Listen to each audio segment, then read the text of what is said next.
지금 윤석열 파면 선고로 모든 이목이 집중되어 있습니다. 그런데 윤석열의 비상계엄은 무엇에서 비롯되었나요? 바로 윤석열이 자기 부인 김건희를 지키기 위해 포토라인에 세우지 않기 위해 더 이상 특검으로 수사받지 않게 하기 위해 비상계엄을 선포했습니다. 그런데 이제 그 비상계엄은 불법이라 해제되었고 윤석열은 곧 파면에 이릅니다.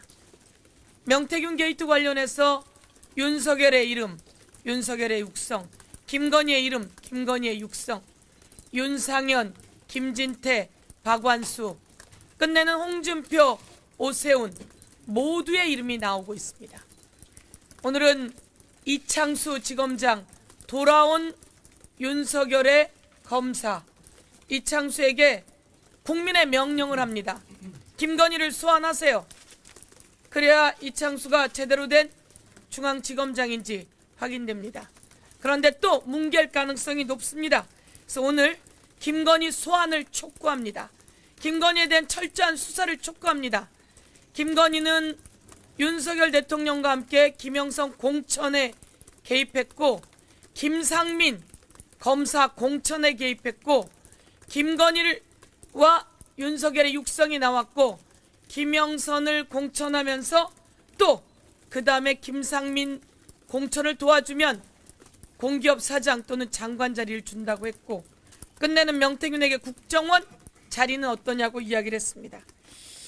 오늘은 제가 카톡을 여러분께 다시 한번 공개합니다. 홍준표가 이야기했습니다. 나하고 명태균이 대화 나눈 거라도 있어야 있으면 꽈봐라 이렇게 이야기했습니다. 그래서 오늘 다시 한번 명태균과 홍준표가 대화 나눈 카톡을 깝니다.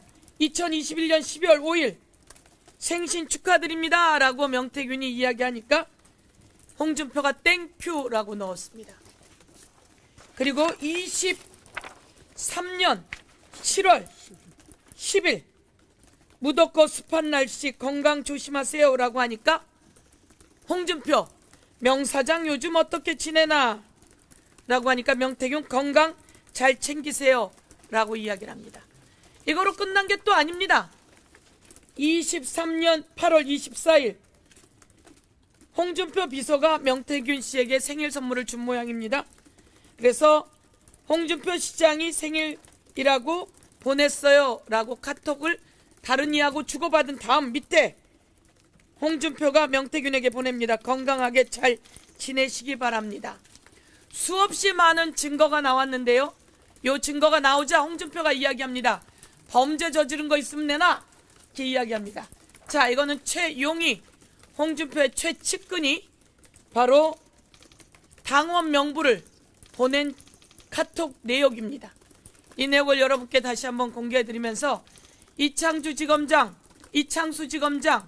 더 이상 뭉갤 생각하지 말고 윤석열, 김건희, 홍준표, 오세훈, 윤상현 모두 소환해서 낱낱이 수사할 것을 강력히 촉구합니다.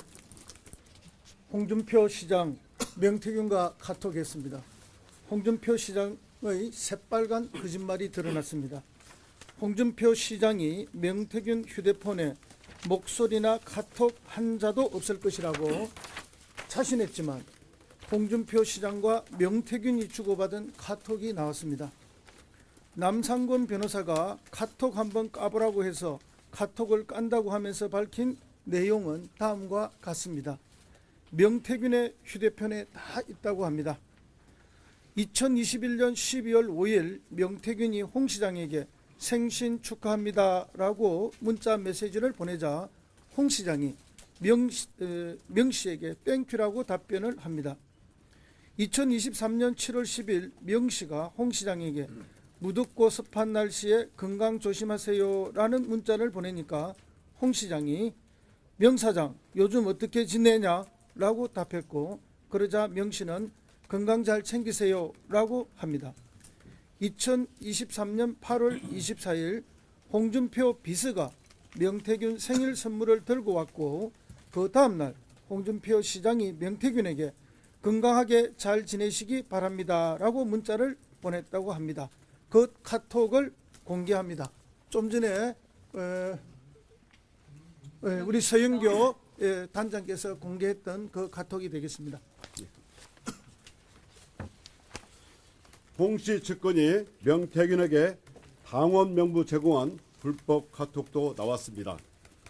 홍 시장 아들 친구 최 씨가 명태균에게 사장님 일단 달서구 갑 책임당원 명부고요. 돈까지 나눠진 것은 내일 드리겠습니다. 사무국장에 주려고 줄대고 있으니 기다려주세요. 라고 보낸 카톡이 명태균 휴대폰 포렌식 결과로 나왔다는 언론 보도도 있습니다. 그 기록을 카톡을 공개합니다.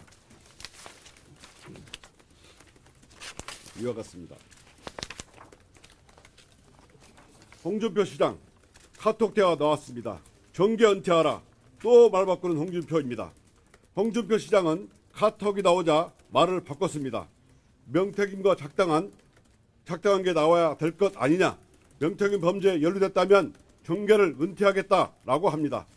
그동안 명태균은 홍준표 시장 여론조사를 해왔습니다.